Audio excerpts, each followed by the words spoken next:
So let's take a tour around your new Google AdWords account, and I'm going to show you a lot of different features and just where to go to get to different things that you'll need to get to and things that you don't know exist probably at this point. So bear with me, and we're just going to go step by step and look at pretty much everything that Google has to offer from this view. So this right here, this is a campaigns tab, and this is what you'll see when you first log into your account until you create your first campaign, which we're going to take care of in a later lecture. And once you create your campaign, you'll see a different interface here with a list of campaigns, ad groups, and lots of other fun stuff, which we will tour at that point. So let's take a look at the Home tab now. This Home tab is basically a dashboard for your account. You can see they give lots of different information about your account, performance. Obviously, there's no performance yet in this account, but if there were, it would list different keywords and good quality keywords and ad groups and different things like that here.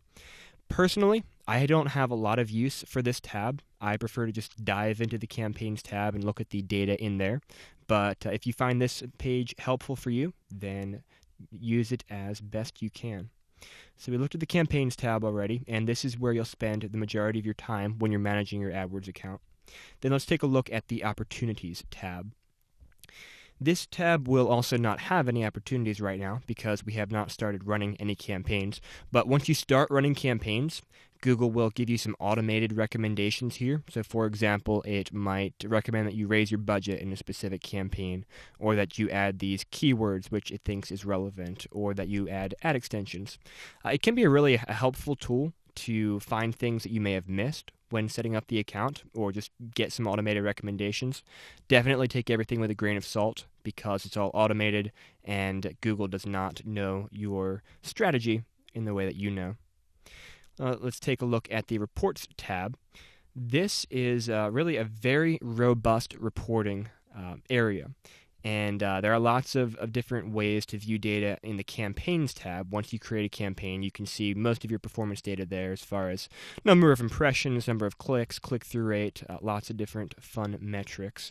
This Reports tool is really for more advanced reporting. And let's go ahead and select just a basic predefined report here so I can give you an example.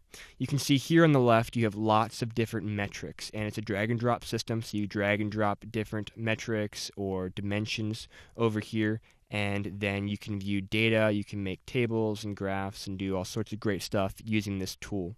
You'll probably only use this in some more advanced scenarios, but it's good to be aware of.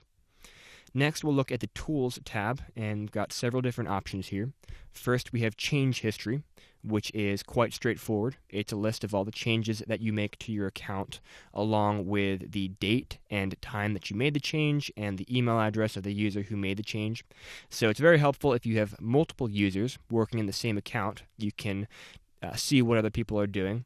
Also, it's just a great way to remind yourself of what you have been doing, and if you see a change in performance, you will want to check the change history and see if you think that change is due to an optimization or tweak that you made to the campaign.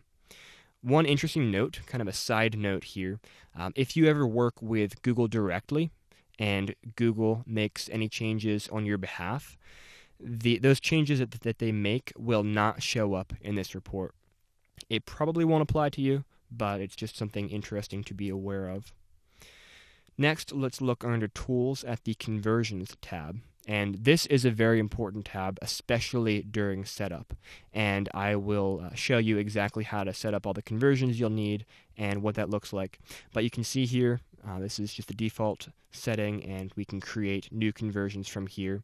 This is where you go to create your conversions and also make sure that your conversions are working and see how many of each specific conversion type you're getting. Next, let's look at the Attribution tab under the Tools menu.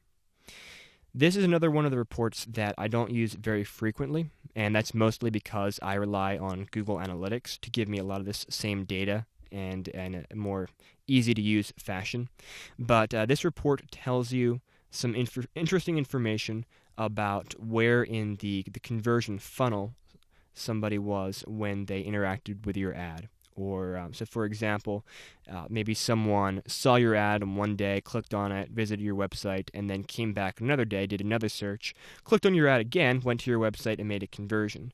You can see information about how many people did that, what the time lag is for people to make a conversion, and etc. This right here is a link to Google Analytics, which we have not set up yet, but I will show you how to do that in the near future. This here is a link to the Google Merchant Center, and that is only relevant if you are an e-commerce website and you're going to use Google Shopping to sell products, and I'll talk more about the Google Merchant Center and how to set that up later. Keyword Planner. Let me open that up in a tab here. The Keyword Planner is something you probably will want to use. It's how you can do research to find keywords to target for your campaigns and get estimated bids, estimated search volume, etc. And I'll show you how to use this tool to the best advantage later. Display Planner is pretty much the same exact thing, except it's for Google Display campaigns. So it can tell you what specific websites to pick to show your ads on and different things like that. And then down here, Ad Preview and Diagnosis. We'll have a separate section about this. This is where you'll go to see if your ads are displaying, and if not, why not, and also just get a sense of how they look on the search results page and how they compare with competitors' ads. This right here is an incredibly useful tool, and you'll want to use this instead of looking for your ads live, because that will mess with your impressions data, and there are other reasons you don't want to do that as well, which I'll cover later on. So that's all the tools options. Let's take a look over here at the gear icon. If you want to get to billing, which you'll need to do in order to start running ads, go there, and this is where you'd go to enter your credit card information and manage that. Over here under the gear, we have account settings, and there'll be 4 options under account settings over here on the left sidebar once that loads here. Alright, so preferences, just some very basic information about what you want your display language to be, what number format to use, your time zone. Like I said, it's crucial that you pick the right time zone starting out because you cannot change that later. You can also turn on auto tagging here. We'll talk about this more when we work on setting up Google Analytics, and at that point we'll enable this automatically, so don't worry about this right now. And if you ever need to cancel your AdWords account, you can do that right here, but obviously we do not want to do that right now. Let's go up to the notification settings. This is where you can change what email notifications you receive from Google. I recommend just leave all these as default. These are the settings you'll probably want, but if you want to change something, you can just click on there and change whatever the options that Google offers and take care of that. Right up here we have linked accounts. You can see there are 5 options here, and this is where you can link your Google AdWords account to other Google accounts, and we'll talk more about all of these in detail later. And then we have account access, and this is where you manage what users actually can manage your account, can view your data, and what they can do. If you have a relationship with an agency, so for example, when we reach out to clients to connect to their AdWords accounts and start managing accounts for them at the agency that I work for, you would see an invitation from an agency down here. It'd be called a client manager request, and you'd accept it on this page here. Or you could send an invitation to another individual user, for example, a colleague or an employee, and you can take care of that from right here. So that, as you can see under the gear icon, we just talked about linked accounts right there. Send feedback is if you want to send feedback to Google, which you probably don't need. And then help is just a help option. Lots of great information there. And down here is Google's phone number. And this, if you call that, will connect you to Google's call center of reps, and they can answer questions about some various things in your account. They're not going to be necessarily as expert and motivated as a top-of-the-line agency, but they are definitely going to be able to help out with some different questions and things. And then over here, we've got the notifications tab. Nothing in here yet since we haven't started running, but you want to keep an eye on this here.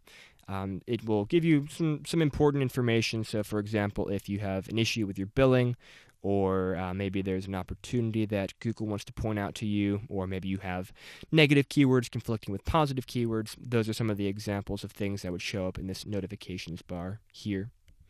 So really, that's a tour of the entire account, and once again, you'll spend most of your time over here on the Campaigns tab, and I'll take you on a tour of the campaign user interface once we create our first campaign.